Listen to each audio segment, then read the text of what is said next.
Okay, so you're thinking about a career as a wholesale merchant in flowers and plants? Sounds fragrant. It does, doesn't it? But let me tell you, after digging into this RoleCatcher guide, it's way more than just pretty petals and smelling the roses. We're talking serious business Right. moves. This isn't some hobby. This is a fast-paced world with market trends and delicate cargo to handle. Exactly. It blew me away, honestly, how much goes into it. Oh, absolutely. And you've got to have like serious people skills too. Oh, for sure. The guide actually mentioned that 57% of the job is all about communication, like active listening and persuasion. It's true. You're not just selling flowers, you're selling trust and expertise. You've got to know what your clients need before they even do. Whoa, that's wild. So it's like being a floral therapist or something. Exactly. The RoleCatcher Guide actually shared this story, right, about this one wholesale merchant.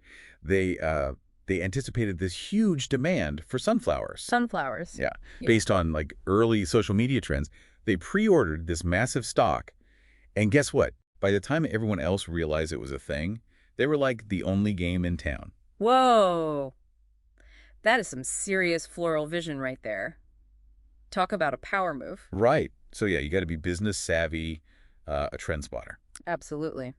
So it's not all sunshine and roses then. What about competition? Oh, there's definitely competition, make no mistake. The guide mentioned something about like floral espionage. Yeah, it's in there. Some merchants, they really keep tabs on their rivals. They even show up at the same industry events just to see who's talking to who and what deals are going down. Wow, that's intense. Okay, so we've got risk, we've got reward. What about things like seasonal demand? That's got to be tricky, right? Oh, absolutely.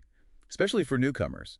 The guide really stressed being prepared for those ups and downs. Right, because having a warehouse full of poinsettias in like June probably isn't ideal. Exactly. Not ideal at all. But then on the flip side, imagine you're the one who predicts the next big floral craze. Like, what if 70s houseplants make a huge comeback? Right.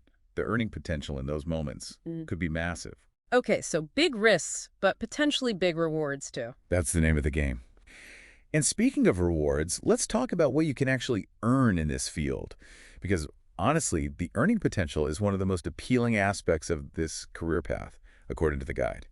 So, okay, we've talked about the excitement, the trends, the competition, but what does a typical day actually look like for a wholesale merchant? Is it more like spreadsheets and phone calls, or are we talking like fields of flowers and bustling marketplaces? Honestly, it's a bit of both. At least that's the picture RoleCatcher paints. I like the sound of that. So walk me through it. Like if I'm just starting out in this world, what's on my to-do list? Well, you'd be doing a ton of market research for sure, learning about, different flower varieties, pricing Mhm. trends, all that good stuff. Okay, makes sense.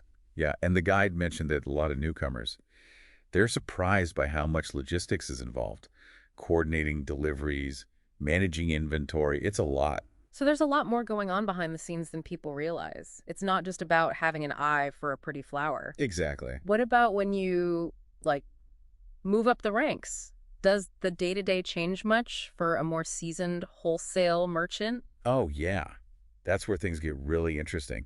The guide talked about how experienced merchants, they're more involved in strategy. Strategy. Big time. We're talking about, negotiating major deals, scouting new growers. Some of them are even predicting trends way before they hit the mainstream. Wow, they sound like floral psychics. Yeah. So, based on all this, what kind of person thrives in this kind of role? What are the key ingredients for being a successful wholesale merchant? Well, according to the guide, you got to be organized, a strong communicator, and definitely comfortable with taking risks. Yeah, it sounds like it. They even mentioned a good sense of humor goes a long way, especially when things don't go as planned, which can happen, right? It's the flower business. Yeah, Mother Nature doesn't always stick to the schedule. So, adaptable, resourceful, basically ready for anything. Right. Oh, and speaking of being adaptable, the guide shared this great story about a wholesale merchant who had this whole shipment of lilies arrive, right? Right. But they were totally wilted. Oh, no. Total disaster.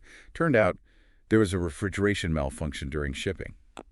But you know what they did? What did they do? Instead of panicking, they salvaged what they could of the lilies, turned the rest into these fragrant oils, and ended up creating a whole new product line. Whoa. Talk about turning lemons into lemonade or lilies into luxury oils, I guess. Right. So yeah, creativity and quick thinking are definitely key in this business. Absolutely. Now, for our listeners who are like, okay, I'm sold. How do I become a wholesale merchant? What resources does the guide recommend for, deepening their knowledge and staying ahead of the game. Well, obviously hands-on experience is huge. But beyond that, they really stress the importance of just staying informed, subscribing to industry magazines, joining professional associations, even following influential florists and designers on social media. Like building your own floral masterclass, basically. Exactly. And I don't know if you agree, but attending trade shows, those have got to be game changers. Oh, yeah. For networking and just like seeing what's new and exciting in the floral world. The guide called those events like a crash course in all things flowers. You meet the growers, see the new products, even rub shoulders with the top wholesale merchants in the biz. Okay, so let's say you've done your homework, read the guide, honed your skills, you're ready to land that dream job. What tips does RoleCatcher offer for like totally acing the interview process? Well, they said one of the biggest things is just showcasing your passion. Yeah, passion always wins. Don't be afraid to geek out a little. Talk Oh. about your favorite flower varieties or, your knowledge of market trends. Yep. Let them see your enthusiasm. So it's not just about reciting your resume, you've got to let your personality bloom. Exactly. Oh, and they also suggested having some specific examples ready that really highlight your skills. Okay, like Maybe you successfully negotiated a tough deal with the supplier or salvaged a shipment of damaged flowers, kind of like that Lily story. it's like having a floral portfolio of all your greatest hits. Exactly. Speaking of portfolios, the guide didn't really go in depth on specializations within this field, but I'm curious to hear your take. Like, what could those look like? It's true. They kept it pretty broad, but I think that kind of speaks to the diverse possibilities within this career path. Oh, absolutely. For example, you could become the go-to person for like rare and exotic blooms, catering to, high-end event planners or something. Ooh, fancy. Right. Or you could focus on sustainable, locally grown flowers, tapping into that whole market. It's like becoming a floral sommelier with like Uh, expertise in a particular region or growing practice. Love that analogy. And yeah, with all the focus on, eco-conscious choices these days, Yeah. specializing in sustainable floristry, that could be a real game changer. Totally. So it's all about finding your niche, what speaks to you, what you're good at, that kind of thing. Exactly.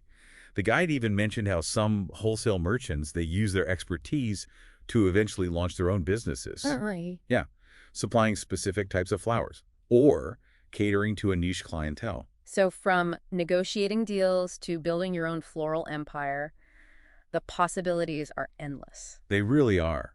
But with all these possibilities, the guide also highlighted something really important. It's the idea of continuous learning and development. So it's not like learn it once and you're done. You've got to keep evolving. 100%. The industry's always changing, new trends, new tech. Yeah. You've got to keep up. Speaking of tech, the guide talked about how online marketplaces are like changing the game for wholesale merchants. It's true. It's not just about, face-to-face deals anymore.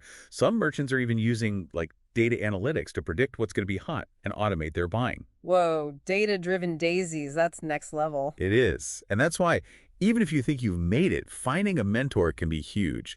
The guide really emphasized that. Oh yeah, like having a floral guru in your corner. Totally. Someone who's been there, done that, and can help you navigate those inevitable challenges that come up. Because there are always challenges, no matter what. Always. And the guide actually told this story about a wholesale merchant, really successful now, and they credit their success to their mentor, who taught them all about building those genuine relationships with growers. Which you can't learn that from a textbook, right? Exactly. It's about more than just, placing orders and negotiating prices. It's about connection and trust. And that's a good reminder for any career, honestly. So true. And I think that's a perfect note to wrap things up on. I think so too.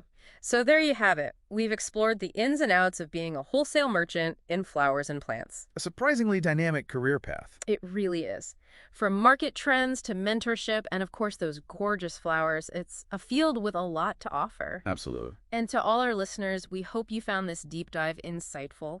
Remember, a little passion can go a long way no matter what you're doing. Until next time.